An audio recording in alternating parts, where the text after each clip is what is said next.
menjatuhkan pidana terhadap terdakwa Richard Eliezer Pudium Lumiu dengan pidana penjara selama 12 tahun dengan perintah agar terdakwa tetap ditahan, dipotong masa penangkapan. Ternyata saya diperalat, saya dibohongi dan disia-siakan. Bahkan kejujuran yang saya sampaikan tidak dihargai, malahan saya dimusuhi. Eliezer itu adalah kita, karena Eliezer itu mencerminkan pemuda dari keluarga yang sederhana yang akan sukar sekali meraih cita-citanya, apalagi ketika kandas oleh atasannya sendiri.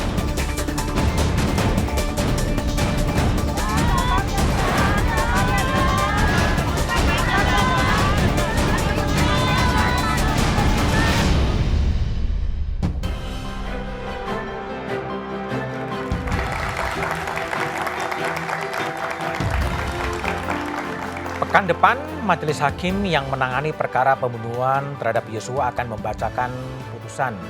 Gelombang dukungan untuk Richard Eliezer terus berdatangan, mulai dari akademisi, LSM, hingga masyarakat kebanyakan. 100 lebih akademisi dan sejumlah lembaga mengirimkan amicus curiae ke Pengadilan Negeri Jakarta Selatan. Ini dilakukan agar Majelis Hakim memberikan keringanan hukuman bagi Eliezer.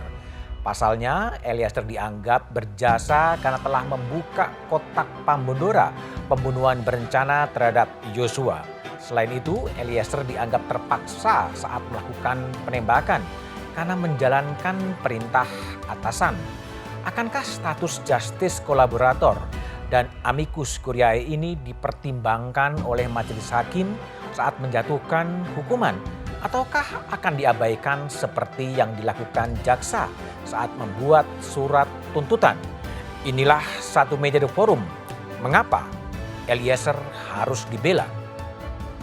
Kejujuran yang saya sampaikan tidak dihargai, malahan saya dimusuhi. Aliansi Akademi Indonesia mengirim amicus curiae atau opini hukum kepada Majelis Hakim Pengadilan Negeri Jakarta Selatan jelang vonis Richard Eliezer dalam perkara pembunuhan Brigadir Yosua. 122 akademisi beranggapan Eliezer merupakan pembuka kotak Pandora di tengah dahaga atas kejujuran dan kebenaran peradilan. Karena dia berada dalam relasi kuasa yang timpang, Eliezer itu adalah kita. Karena Eliezer itu mencerminkan pemuda dari keluarga yang sederhana yang akan sukar sekali meraih cita-citanya, apalagi ketika kandas oleh atasannya sendiri. Selain persoalan relasi kuasa yang timpang, ada 4 poin utama lain yang menjadi landasan 122 akademisi yang menyatakan sebagai sahabat pengadilan dan membela Richard Eliezer Pudium Lumiu. Selain dari 122 aliansi akademisi, Pengadilan Negeri Jakarta Selatan mengaku telah menerima opini atau pendapat hukum dari ICGR dan Pilnet. Nah, nanti tergantung majelis hakimnya, artinya akan bisa dipakai, bisa tidak, artinya tidak mengikat bagi pihak. Selama 12 tahun dengan perintah agar terdakwa tetap ditahan, dipotong masa penangkapan. Sebelumnya, tuntutan 12 tahun penjara untuk Eliezer dari Jaksa Penuntut Umum menimbulkan protes, termasuk peserta sidang yang hadir di Pengadilan Negeri Jakarta Selatan.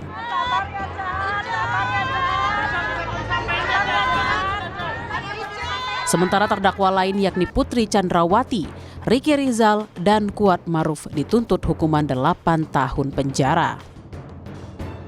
Sebelumnya Jaksa Agung Muda Pidana Umum membantah bila Kejaksaan Agung dituding tidak menghormati rekomendasi LPSK atas status Eliezer sebagai justice collaborator.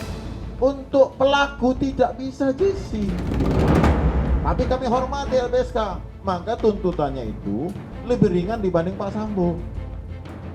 Kalau mungkin LPSK nggak mungkin 12 tahun.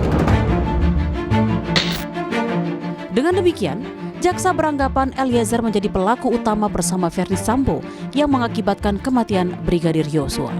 Haruskah Eliezer dibela agar mendapat keringanan hukuman dibandingkan 4 terdakwa lain? Vonis hakim menjadi pertaruhan atas integritas wakil Tuhan, mempertimbangkan peran justice kolaborator membuka kotak Pandora, skenario palsu Verdi Sambo di tengah desakan relasi kuasa yang timpang. Mengapa Eliezer harus dibela, itulah tema Satu Meja The Forum malam ini. Telah hadir di studio sejumlah narasumber. Dari ujung sebelah kanan ada Albert Aris, pakar hukum pidana dari Universitas Trisakti. Malam Albert. Di sebelah kanan saya ada Edwin Partogi Pasaribu, Wakil Ketua Lembaga Pelindungan Saksi dan Korban. Di sebelah kiri saya ada Trimedia Panjaitan, anggota DPR Komisi 3. Malam Bang Trimet. Dan di ujung ada Todung Mulya Lubis, inisiator dari Aliansi Akademisi Indonesia.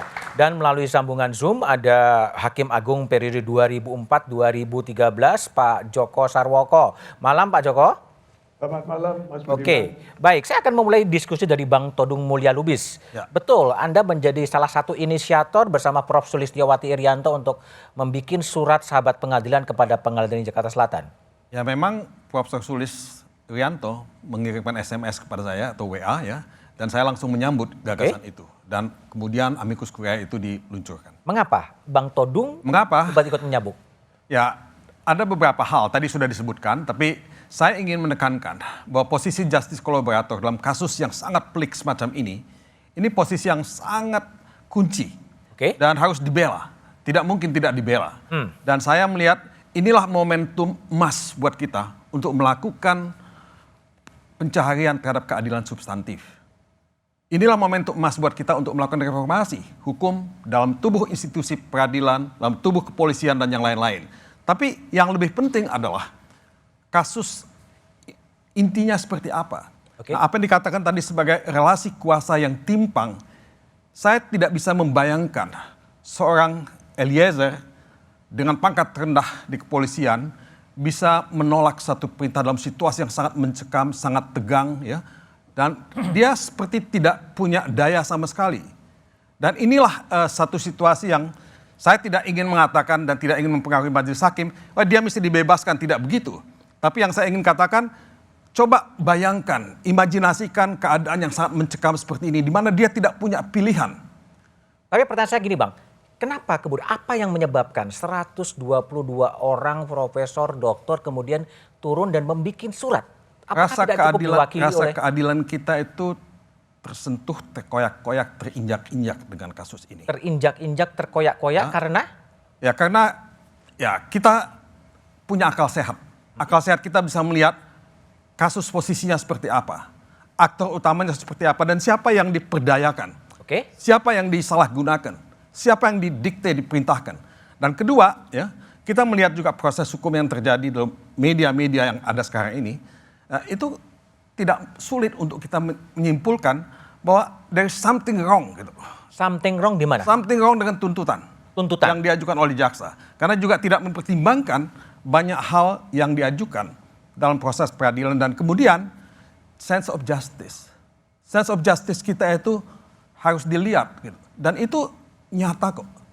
Kita tidak membutuhkan seorang profesor untuk merasakan sense of justice yang terluka dalam kasus ini. Oke, baik, Bung Todung. Bung Edwin, ini ICGR, Aliansi Akademis Indonesia kemudian menyampaikan surat kepada pengadilan untuk protes dalam tanda petik publik terhadap jalannya persidangan. LPSK memandangnya seperti apa? Ya, saya rasa itu suatu hal yang yang memang yang tadi disinggung oleh Pak Todung bahwa ada rasa keadilan masyarakat yang terusik. Itu memang terlihat dari tuntutan tersebut. Karena memang secara regulasi bahwa buat seorang justice collaborator itu sudah ada rewardnya. Jadi buat justice collaborator itu ada dua, ada penanganan khusus dan reward. Reward itu termasuk salah satunya adalah penjatuhan pidana ringan. Penjatuhan pidana ringan itu kan dimulai dari tuntutan. Tapi gini, kalau tadi mengikuti logika dari Jampidum, kalau tidak ada LPSK, iya, Eliezer bisa saja sama dengan Sambo. Ya, kalau gitu kita ikuti logikanya. Kalau tidak ada icat, kita juga mungkin tidak melihat Ferdi Sambo sebagai pelaku utama. Jadi mana yang lebih penting sebenarnya? Rasa keadilan formal yang dirasakan oleh diwakili oleh Jampidum atau rasa keadilan seperti apa? Ya bukan. posisi justice collaborator harus dipahami. Keberadaan konsep justice collaborator itu karena penegak hukum menyadari, negara menyadari bahwa pada perkara-perkara yang sulit pembuktiannya, sulit untuk mencari saksinya, itu harus ada satu orang di antara pelaku yang mau mengungkap itu. Karena dia mau mengungkap itu, kan disebut oleh para pelaku lain sebagai pengkhianat. Ya, sebagai pengkhianat dia punya situasi yang mengancam keselamatan jiwanya. Nah untuk itu kemudian dia juga mendapatkan imbalan. Imbalannya itu dari rewardnya tadi termasuk adalah pemberian pidana yang paling ringan. Baik. Saya akan tanya kepada Hakim Agung, mantan Hakim Agung Joko Sarwoko. Pak Joko, kalau Pak Joko pengalaman berkarir begitu lama sebagai hakim, bagaimana memandang begitu banyaknya protes-protes publik sampai muncul amicus curiae dari akademisi, dari LSM terhadap kasus itu? Hakim akan mempertimbangkan seperti apa Pak Joko? Begini, sebenarnya kalau hakim mau mencermati apa yang diperoleh dalam fakta persidangan, itu kan jelas sekali. Posisi Eliezer itu yang pertama adalah melaksanakan perintah jabatan. Pasal 51 ayat 1 KUHP. Itu malah di situ tidak bertanggung jawab. Yang kedua, dia sebagai justice collaborator yang menurut Undang-Undang Perlindungan Saksi dan Korban ini ada semacam taken prestasinya kalau dia ikut membongkar persoalan itu, perkara itu. Dan kemudian Mahkamah Agung pada tahun 2012 itu menerbitkan surat edaran Mahkamah Agung. Nomor 4 tahun 2012. Yang 2011 ya, yang mengatakan di situ antara lain bahwa justice collaborator itu pidananya harus lebih ringan dari pelaku yang lain. Salah satu persyaratannya adalah yang bisa jadi justice collaborator adalah bukan pelaku utama. Nah, dalam kasus ini menurut saya Eliezer bukan pelaku utama. Bukan pelaku utama. Bukan pelaku utama. Tapi kalau dari pengalaman Pak Joko, kalau sekarang ada amicus curiae yang disampaikan oleh hampir 120 guru besar yang menyampaikan surat kepada hakim, apakah itu akan dipertimbangkan juga dalam pengambilan keputusan? Saya pernah memutuskan dengan mendasarkan amicus curiae tahun 2012 kasus Pritasari. Itu dalam perkara peninjauan kembali. Mungkin pertimbangan saya tidak cukup mengenai hal itu di dalam pertimbangan, tetapi saya perhatikan di tingkat PK Prita saya bebaskan. Antara lain karena amicus curiae itu. Nah, dalam kasus ini apabila hakim mau mempertimbangkan bisa masuk melalui pasal 5 ayat 1 Undang-Undang Kekuasaan Kehakiman. Apa itu, Pak? Undang-Undang Kekuasaan Kehakiman nomor 48 tahun 2009. Yang isinya? Antara lain hakim dan hakim konstitusi wajib memperhatikan rasa keadilan atau hukum yang berkembang di dalam. Baik, memperhatikan rasa keadilan dari masyarakat. Bung Trimedia Panjaitan, anggota Komisi 3 DPR. Gimana Komisi 3 DPR sebagai wakil rakyat ya melihat rakyatnya kemudian bersuara, berkirim surat kepada pengadilan untuk ya dalam bahasa awam mungkin memprotes terhadap tuntutan yang terlalu tinggi terhadap Richard Eliezer? Ya tentu kami kecewa ya. Saya sendiri tidak menyangka tuntutannya akan 12 tahun. Padahal kita tahu, kita kadang-kadang sampai bosan Pak Budiman nonton TV. Live semua TV persidangan ini. Dari mulai omongan yang bermutu sampai tidak bermutu kita dengar walaupun mungkin sekelabetan. Itu artinya apa? Sebenarnya kan kontrol dari masyarakat sudah cukup tinggi. Terhadap persidangan ini karena memang tahun 2022 kemarin inilah kasus paling besar ya, peristiwa pidana terbesar yang ada di negara kita dan inilah kasus terbesar yang menurut saya sangat mencoreng institusi Polri. Tapi Anda sebagai wakil rakyat melihat gerakan-gerakan rakyat. Makanya saya begitu lihat itu, saya coba hubungin para pejabat Kejaksaan Agung, jawabannya seperti yang jawaban Pak Fadil itu. Ya, artinya ini yang sering tidak ketemu Pak Todung Mulya Lubis ini dari mulai berjuang di LBH sampai menjadi dubes, kembali lagi. Selamat datang Bang di negara kita. Terima kasih. Sudah kembali dari Norway. Yang sering nggak nemu ini antara rasa keadilan dengan kepastian hukum.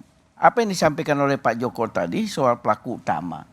Karena dianggap oleh kejaksaan bahwa Eliezer ini pelaku utama. Dan kemudian karena dia pelaku utama tidak bisa mendapatkan hal yang maksimal seperti kita harapkan itu. Itulah yang disampaikan juga, kalau tidak ada rekomendasi dari LPSK tidak akan segitu. Itu bukan ngeles ya? Ya, itu argumen-argumen mereka sebagai Jampidum itu udah resmi. Ketika kritik publik ya dia harus membangun argumentasi. Kemudian yang menjadi alasan mereka juga jangan dilihat ke bawahnya saja, tapi lihat ke atasnya. Sambunya segitu. Nah, dari peristiwa ini kemudian banyaknya protes dari masyarakat, keberatan dari masyarakat, saya yakin suara kita ini pasti dengar. Pasti didengar. Saya akan tanya pada Albert Aris ya. Ini kan ada keadilan formal versi Jampidum, yang versi kejaksaan yang harusnya mewakili rakyat, tapi juga ada rasa keadilan masyarakat yang mungkin orisinil. Anda melihatnya seperti apa? Tapi jawabannya setelah jeda berikut ini.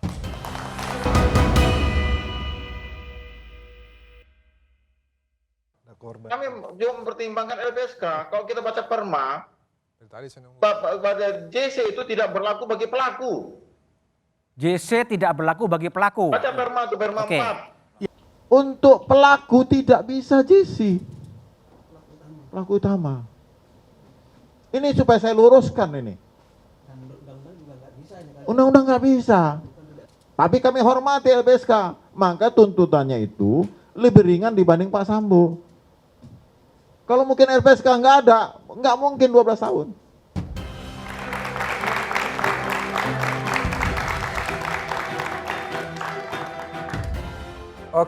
Tadi Jampidum Fadil Jumhana sudah mengatakan bahwa JC nggak mungkin untuk pelaku utama. Jadi ada kesenjangan antara rasa keadilan formal yang direpresentasikan oleh kejaksaan dan rasa keadilan publik yang kemudian muncul dalam amicus curiae itu. Gimana Albert lihat? Iya, terima kasih Mas Budiman. Maaf suara saya agak serak hari ini ya.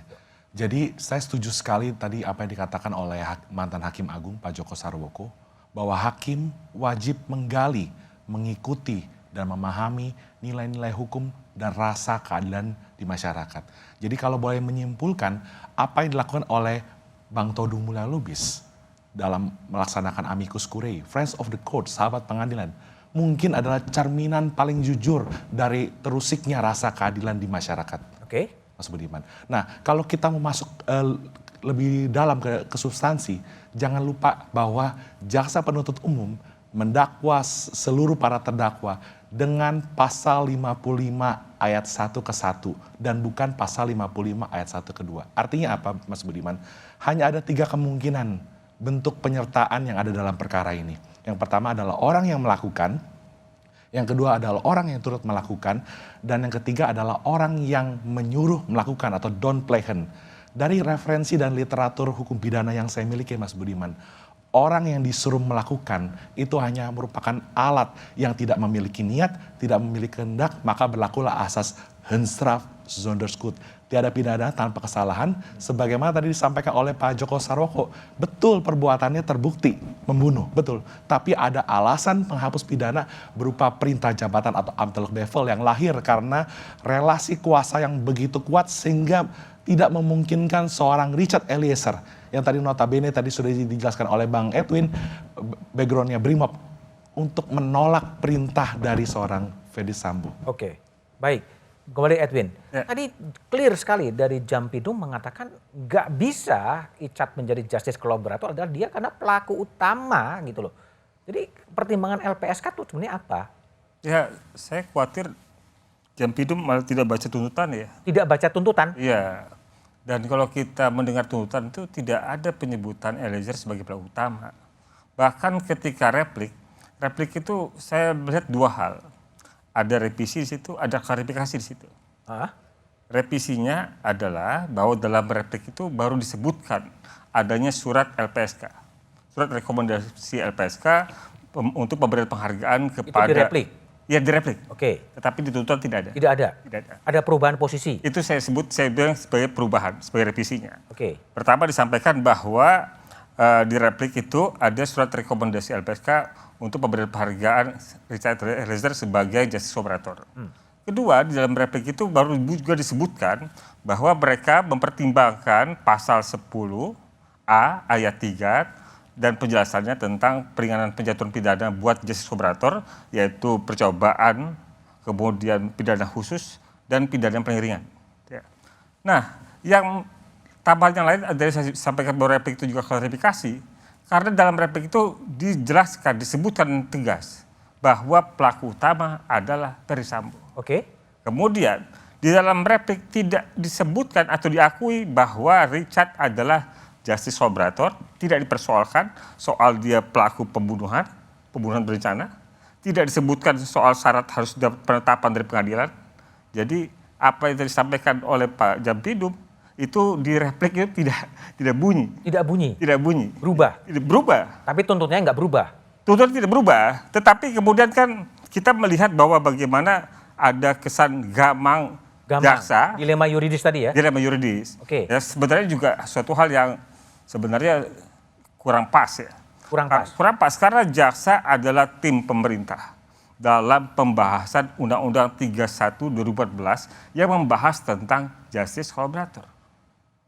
Jadi Menkumham, jaksa, Polri, LPSK adalah tim pemerintah pembahasan itu. Oke. Kemudian kalau bicara soal kajian itu sejak zaman Pak Joko Sarwoko ya. Joko Sarwoko ketika di MA sejak tahun 2011 kajian itu sudah ada dan keringanan penjatuhan pidana yang ada di Undang-Undang 31 2014 itu mengadopsi dari SEMA 4 2011. Oke, Pak Joko Sarwoko. Jadi tadi Bung Edwin menyebut-nyebut bahwa Pak Joko termasuk yang ikut merancang justice collaborator. Kalau menurut Pak Joko dalam posisi yang seperti sekarang ya, pada satu sisi memang Richard itu menembak, tapi pada sisi lain dia memang yang membongkar kasus itu. Tanpa Richard kasus ini tidak terbongkar. Ini kalau tanpa mengintervensi hukuman dari kemandirian hakim. Kalau menurut Pak Joko ini jadi gimana sebetulnya vonis dari hakim itu? Ya justru dua-duanya dapat dijadikan alasan. Yang pertama kan dia melaksanakan perintah jabatan. Melaksanakan perintah jabatan, oke. Yang tidak bisa ditolak. Maka menurut pasal 51 KUHP ini kan perkara pembunuhan berencana kan pidum, tidak pidana umum. Oke. Jadi bisa diterapkan pasal 51 ayat 1. Nah di situ kan malah tidak bertanggung jawab, tidak bisa diminta pertanggungjawaban pidana. Tidak bisa dimintai pertanggungjawaban artinya apa, Pak? Karena tanggung jawabnya adalah orang yang memerintahkan. Ya. Dan itu kalau tidak salah dengar, Sambo berulang kali mengatakan bahwa itu semua tanggung jawab saya. Dan begitu dia mengatakan. Lalu alasan yang kedua untuk meringankan itu adalah sebagai whistleblower tadi atau sebagai pengungkap fakta, justice collaborator. Oke, itu artinya bisa memperingan hukuman terhadap Richard Eliezer. Bahkan sebenarnya malah bisa membebaskan. Bisa membebaskan. Kalau hakimnya mau, ya. Kalau hakimnya mau itu bisa membebaskan. Oke, ya. Bung Trimet, ini kan baru nih justice kolaborator ya. Dalam kasana hukum memang ya dulu hampir tidak pernah ada. Nah, DPR melihatnya seperti apa sih soal posisi justice kolaborator, penguak fakta yang sekarang menjadi kontroversi sebetulnya? Itu cuman kosakata yang suka kita sampaikan aja. Kosakata? Tapi saya melihatnya belum didalami betul oleh para penegak hukum kita. Ya buktinya kejadian seperti ini. Padahal kalau sejak awal juga ada koordinasi, saya kira termasuk LPSK ya kepada kejaksaan bagaimana mengawal kasus Sambo ini tidak akan terjadi seperti ini. Karena seperti kita dengar saja Pak Jampidum dengan tegas menyampaikan seperti itu dan mengutip SEMA nomor 4 2011 itu secara letterlek seperti itu. Yang salah siapa sih sebetulnya nih? Salah baca, salah kira tafsir. Soal orang hukum selalu berpikir soal dasar hukum.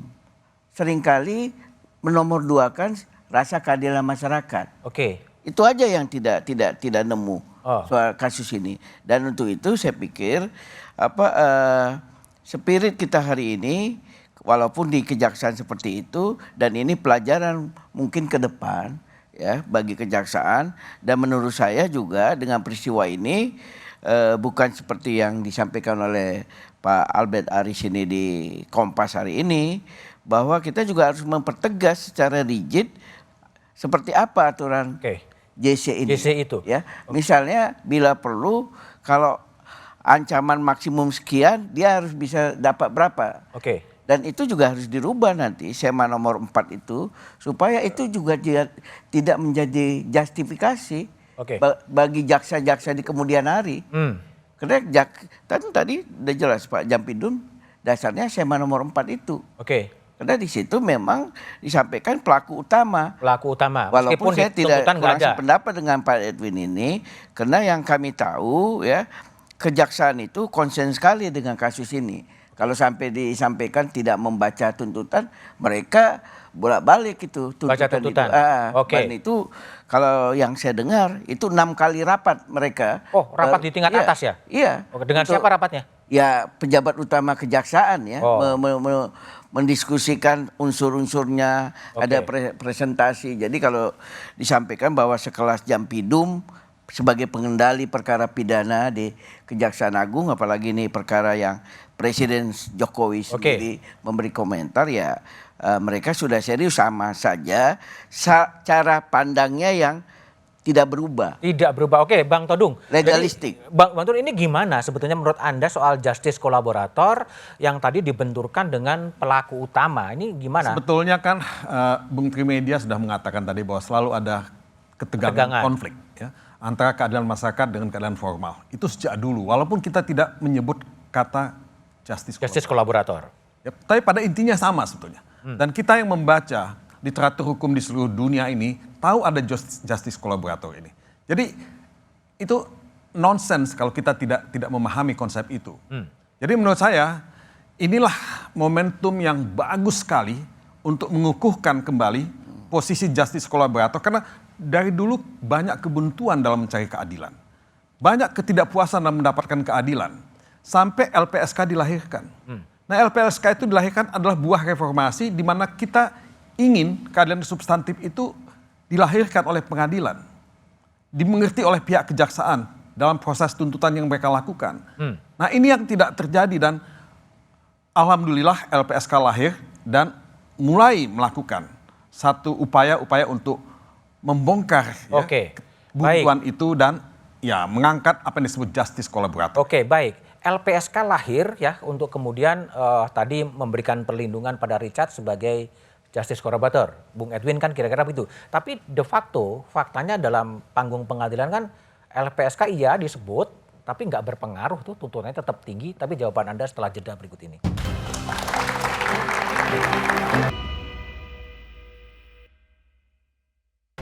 Kalau aku sih ngikutin yang kayak tuntutan terakhir kan sekitar 12 tahun ya Mbak. Udah didasari oleh berbagai pertimbangan gitu ya. Kalau aku sih setuju aja sih gitu loh. Hukuman Eliezer seharusnya bisa lebih rendah dari yang sudah diberikan sama JPU ya. Karena mengingat kasus ini kan semua terbongkar dari kejujuran dari Eliezer, seharusnya sih bisa lebih rendah. Dengan hukuman yang dijatuhin sama jaksa, kalau aku bilang karena dia udah jujur harusnya sih bisa mungkin 5 tahun kali ya. Biar nggak sama yang lain gitu karena dia udah jujur. Karena dia udah membantu kepolisian untuk mengungkap kasus ya, kayak mendingan dikurangin sih dari 12 tahun itu, karena nanti takutnya banyak orang yang jadi kayak nggak mau ikut bantuin polisi kalau misalkan caranya gini. Jadi kayak justice collaboration tuh kayak salah membantu, tapi dengan hukuman seberat itu jadi kayak orang-orang jadi kayak pikir ngapain gue jadi gituan kalau misalkan hukuman gue seberat itu gitu sih, menurut saya sih gitu. Terusnya 5 tahun lah gitu, karena Eliezer kan udah berpartisipasi nih, mau sukarela untuk mengungkapkan kasusnya seperti apa. Jadi lebih baik sih dikurangin ya.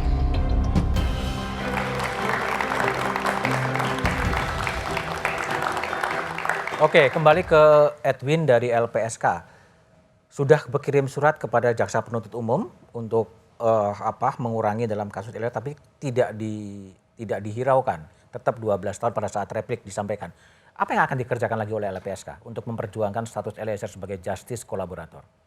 Ya, pertama saya ingin sampaikan dulu Mas Bambang. Pertama bahwa kami di bulan Desember itu diminta oleh JPU untuk segera menyampaikan surat kami kepada jaksa. Udah disampaikan? Sudah disampaikan karena mereka pertama karena meminta untuk sebagai bahan rentut. Oh, mereka yang minta? Minta ya, mereka minta. Kemudian pada 11 Januari kami sampaikan kembali. Karena sebenarnya kalau dalam peraturan LPSK-nya itu kita harus tunggu sampai keterangan dia sebagai terdakwa. Supaya sempurna dari keterangan dia sebagai saksi sebagai terdakwa seperti apa konsistensi itu terjaga atau tidak. Nah, kemudian baru kami terbitkan surat tanggal 11 Januari untuk menyampaikan secara khusus juga rekomendasi penghargaan Richard sebagai justice collaborator. Nah, kalau mendengar tadi yang katakan oleh Pak Jampidum, kan Pak Jampidum bilang bahwa ini karena dengan mempertimbangkan rekomendasi dari LPSK, makanya 12. Tapi ada yang mungkin silap di situ. Begini Mas Budiman, bahwa dalam undang-undang itu surat rekomendasi LPSK itu tidak untuk dipertimbangkan jaksa, tapi hanya untuk dimuat di dalam tuntutan. Ya dimuat buat apa kalau dipertimbangin? Nanti bagian pertimbangannya di bagian penjelasan dijelaskan Mas Bambang, Mas Budiman. Di bagian penjelasan dijelaskan, hakim memperhatikan dengan sungguh-sungguh rekomendasi LPSK yang dimuat di dalam tuntutan. Artinya itu untuk bahan pertimbangan hakim, bukan bahan pertimbangannya hakim. Jaksa. Jadi kalau tetap 12 tahun nggak masalah, kira-kira begitu ya? Tidak, karena itu juga tidak sesuai dengan reward yang harusnya diberikan. Coba kita tanya pada Pak Joko Sarwoko. Pak Joko, ini banyak kontroversi. Pertanyaan saya pertama, Pak Joko sebagai sesama hakim, apakah hakim pengadilan negeri Jakarta akan bersikap independen terhadap berbagai pro kontra yang ada di masyarakat? Seharusnya independen, seharusnya ya. Seharusnya? Seharusnya ya. Oke, berbagai operasi-operasi yang dikatakan Pak Mahfud mengatakan ada operasi senyap, operasi bawah tangan, apakah itu juga kemudian tidak mempengaruhi independensi dari hakim? Seharusnya diabaikan oleh para hakim majelis. Dalam pengalaman Pak Joko pernah juga terjadi berbagai intervensi yang terjadi? Iya pernah saya. Oh, jadi bukan tidak mungkin juga intervensi terjadi? Setelah saya tidak kuat, saya mengundurkan diri. Oh, pernah mengundurkan diri karena intervensi kuat. Seperti apa sih Pak Joko intervensinya? Waktu itu rumah saya didatangi ketika saya menangani kasusnya Tommy Soeharto? Ya, waktu menembak hakim agung. Ya, itu kan saya sering didatangi oleh ajudan mereka, disuruh saya mau dijemput. Pagi-pagi mau ke kantor didatangi lagi. Nah, sopir saya pun pernah diundang ke rumahnya. Nah, setelah itu kan saya lebih bagus mengundurkan diri. Mengundurkan diri sebagai hakim? Sebagai majelis hakim? Anggota majelis hakim. Artinya kalau itu bisa terjadi pada era Pak Joko Sarwoko, bukan tidak mungkin terjadi juga tekanan-tekanan serupa kepada majelis hakim yang menangani kasus Sambo sekarang? Ya, itu bisa mungkin terjadi juga. Tetapi mudah-mudahan dengan pengalamannya yang sudah cukup panjang, dia bisa menghindar dari itu. Bisa menghindar. Tapi kalau Pak Joko katakanlah menjadi ketua majelis hakim atau menjadi salah seorang di anggota majelis hakim dalam kasusnya Richard, antara justice kolaborator dan pelaku penembakan, ini mempertimbangannya gimana Pak Joko? Ya, kalau Eliezer itu kan sebenarnya memang pelaku, tapi bukan pelaku utama. Bukan pelaku utama, terus? Ya, Eliezer adalah pelaku penyertaan.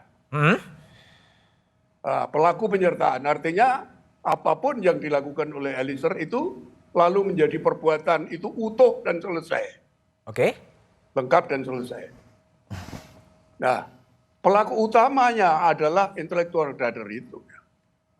Yaitu FS ya. Dan dia sudah berulang kali mengatakan semua tanggung jawab saya. Semua tanggung jawab saya, Ya. Artinya Eliezer bisa lepas karena itu tanggung jawab sudah diambil oleh Freddy Sambo. Ya, kalau selain memperhatikan legal justice, maka hakim juga harus memperhatikan social justice. Social justice, Pak Joko. Bung Todung. Hal ini harus diutamakan. Bung Todung. Jadi kalau menurut aliansi, apa sih sebetulnya hukuman yang paling pas untuk Richard? Kan di suratnya itu kan mengatakan Eliezer adalah kita, sehingga harapannya untuk peradaban hukum yang lebih baik diberikan hukuman yang seringan-ringannya tanpa bermaksud untuk mengintervensi domain dari Majelis Hakim Pengadilan Negeri Jakarta Selatan. Dalam amicus curiae memang dikatakan seperti itu, Bung Budiman. Tapi saya cenderung lebih setuju kepada Pak Joko sebetulnya. Karena dia melaksanakan perintah jabatan dan dia berada dalam satu kondisi yang sangat tidak mungkin untuk menolak di bawah tekanan Platux ya. Yang setiap saat bisa ditembakkan, dia seharusnya tidak dihukum. Tidak dihukum. Ini menurut bacaan saya ya, bacaan saya. Tapi dalam amicus curiae memang kita menyerahkan kepada majelis hakim dan meminta untuk dijatuhkan hukuman yang lebih ringan. Ya. Ini pertimbangan yang realistis karena kita tahu bahwa hakim itu dalam posisi yang sulit. Ya, dalam posisi yang sulit. Tadi kalau kita bicara mengenai intervensi terhadap majelis hakim, katakanlah tidak ada telepon, katakanlah tidak ada orang yang dikirim ke sana seperti yang dihadapkan pada Pak Joko Sarwoko. Hakim ini kan membaca media. Hakim ini dengar YouTube. Hakim ini juga punya sosial media, punya WhatsApp. Itu kan semua ada intervensi di sana. Jadi hakim ini setengah dewa gitu. Kita berharap kepada hakim yang setengah dewa ini untuk betul-betul kuat menghadapi semua tekanan yang tidak mungkin dihilangkan sama sekali dalam sistem yang seperti apapun. Oke, baik. Bung Albert, tadi Pak Joko mengatakan ini adalah perintah jabatan. Kalau menurut analisis Anda sebagai ahli hukum pidana, apakah memang pantas diterapkan pada Richard bahwa dia hanya sekedar menjalankan perintah dari atasannya meskipun ada Ricky Rizal yang berani menolak? Ya, yang pertama tadi menarik sekali Mas Budiman tadi terkait dengan orang yang disuruh melakukan itu tidak memiliki niat kan, maka berlakulah asas qui mandat ipse fecisse videtur. Siapa yang memerintah, dia bertanggung jawab. Dianggap telah melakukannya sendiri. Dan yang menarik Mas Budiman, dalam nota pembelaan penasihat hukum, seingat saya, penasihat hukum Richard Eliezer tidak pernah meminta putusan bebas. Tetapi meminta putusan lepas atau onslaught van alle revervolging.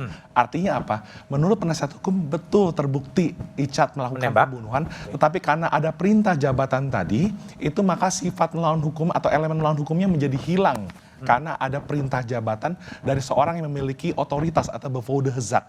Nah maka dari itu Mas Budiman, saya berulang kali mengatakan, kalau ada keraguan-raguan, apakah seorang Richard Eliezer kuasa untuk menolak perintah perintah Ferdy Sambo, maka kita bisa melihat dari sisi kesalahan psikologisnya tadi yang sudah dijabarkan oleh Bang Todung Mulya Lubis.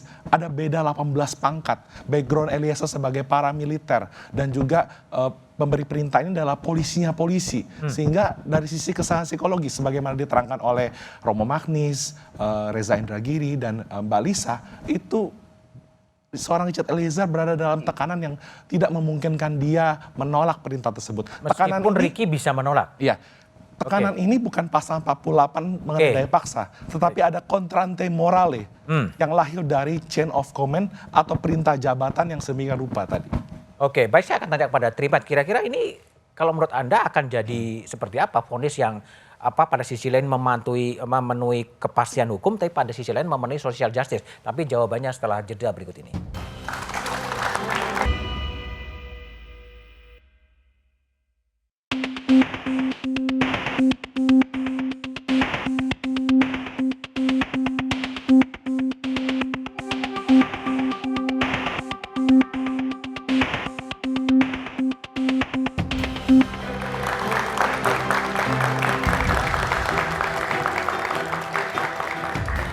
Oke, tadi adalah rangkaian tweet dari Menko Polhukam Mahfud MD yang memberikan apresiasi atas kejujuran dan keberanian Richard Eliezer mengungkap fakta dan kemudian berharap agar majelis hakim menjatuhkan hukuman yang ringan. Itulah rangkaian tweet dari Menko Polhukam Mahfud MD. Bung Trimet, jadi kalau menurut Anda ya sebagai politisi yang begitu lama, kira-kira vonis hakim seperti apa sih yang bisa memenuhi asas kepastian hukum dan juga social justice, dan ke depan lesson learned dalam kasusnya Richard ini, dalam kasus Sambo ini seperti apa?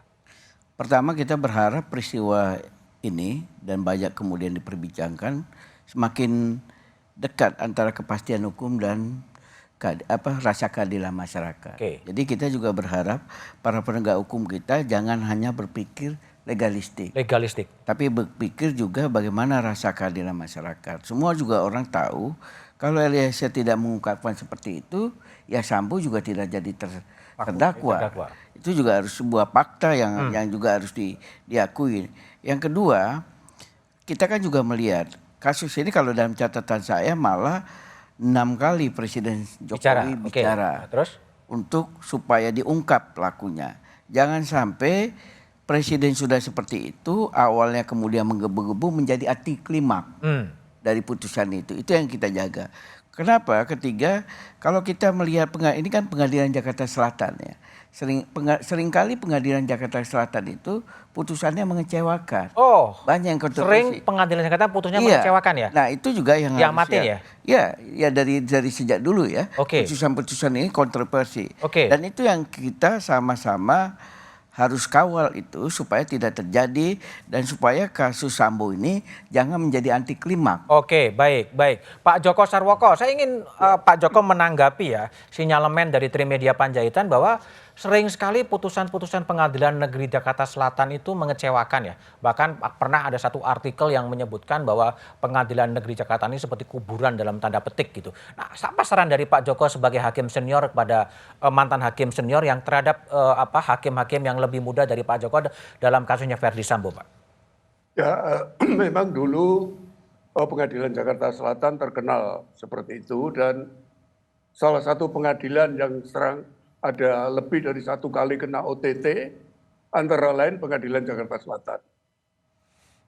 Dan itu memang kerjasamanya itu mungkin karena saya pernah jadi ketua muda pengawasan, itu kerjasamanya itu pintu masuknya melalui para panitera pengganti dulu seperti itu.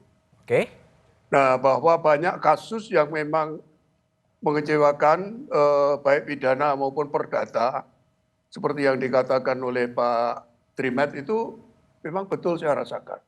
Dalam kasus ini akan gimana Pak Joko? Mudah-mudahan karena beberapa tahun yang lalu sudah mulai berkurang ya.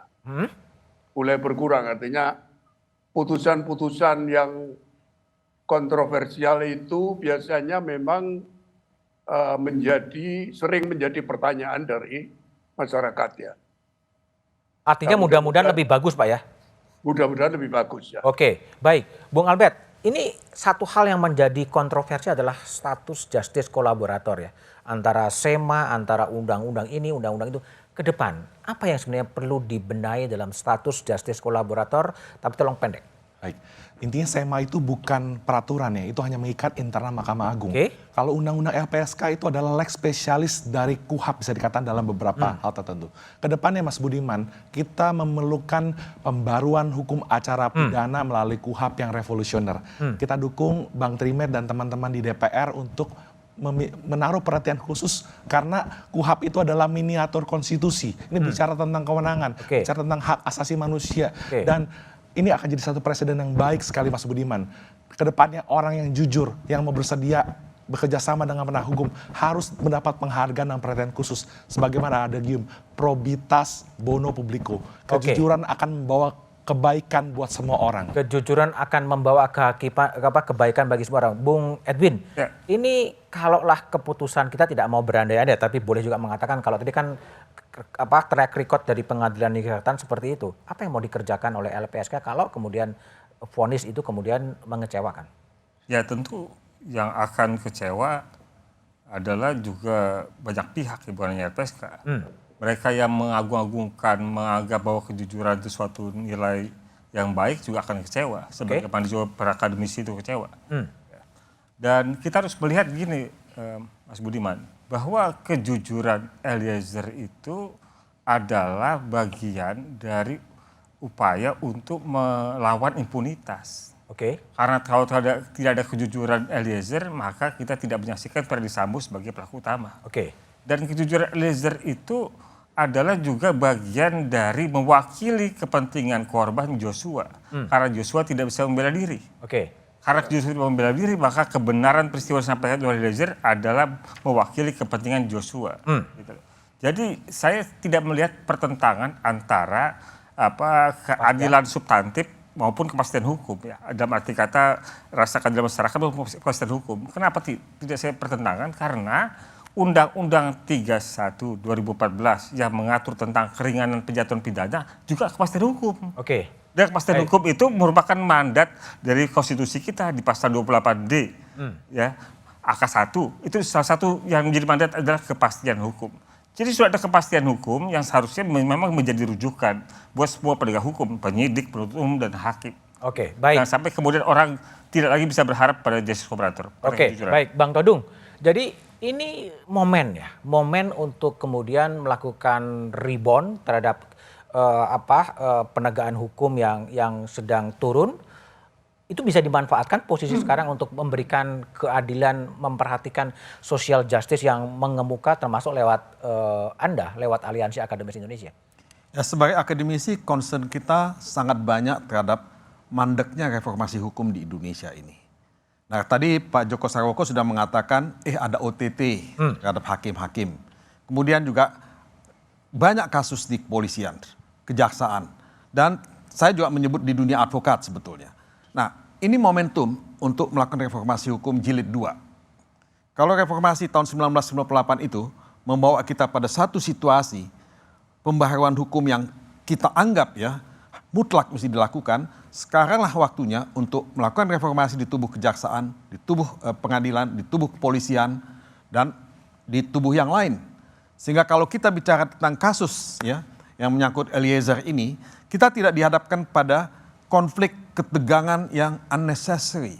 Ini banyak hal-hal yang sebetulnya bisa kita hindarkan kalau kita tahu peran kita dan kita bisa menjaga, membentengi diri kita dari intervensi, dari segala macam campur tangan yang Jadi butuh pengawalan secara bersama-sama. Ya. Oke, baik Bang Todung, Bang Trimet, Bung Edwin, Bung Albert, dan Pak Djoko Sarwoko telah bergabung di satu meja The Forum. Ya, terima kasih. Richard Eliezer bukan hanya sebuah nama. Ia telah menjelma menjadi martir.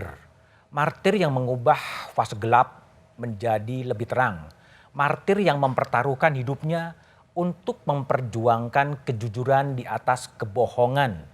Ia jujur mengaku menembak, namun tiada motif apapun dari Eliezer menembak Yosua. Selain sikap setia pada sang jenderal dengan menjalankan perintah sang jenderal. Pembelaan publik bukan pada Eliezer, bukanlah pembelaan pada seorang eksekutor sebagaimana dikonstruksikan jaksa. Pembelaan publik pada Eliezer adalah perjuangan sebuah nilai, nilai kejujuran, nilai kebenaran yang justru kian langka di Republik ini. Ketika nilai kejujuran dan kebenaran dicampakkan, rindu negeri atas keadilan bakal kian dalam.